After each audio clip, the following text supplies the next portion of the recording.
Proverbs chapter 3 verse 14. For the gain from her is better than gain from silver, and her profit better than gold. Her అంటే ఇక్కడ meaning ఏంటంటే wisdom అని అర్థం అనమాట.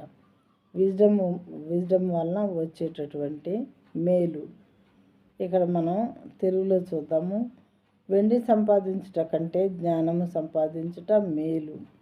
అపరంజి సంపాదించుట కంటే జ్ఞాన లాభము నొందుట మేలు. జ్ఞానం అనేది ఒక మనిషి కలిగి ఉండటం అనేది ఎంత ఇంపార్టెంట్ అని ఈ వర్స్లో మనకే వివరించబడింది. మరి యెహోవా యందు భయభక్తులు కలిగి ఉండుటయే జ్ఞానము అని చాలా చోట్ల బైబిల్ గ్రంథంలో రాయబడి ఉన్నది. కాబట్టి దేవుని తెలుసుకోవటమే జ్ఞానము అని దీని యొక్క మీనింగు.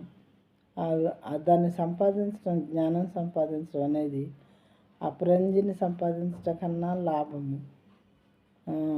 అపరంజిని సంపాదించుకుంటే శ్రేష్టమైనది అని, తర్వాత వెండిని సంపాదించడం కంటే జ్ఞానం సంపాదించడం మేలు అని రాయబడి ఉన్నదన్నమాట. మనకు మేలుగా తోచినట్లయితేనే మనం దాన్ని అనుసరించవచ్చు.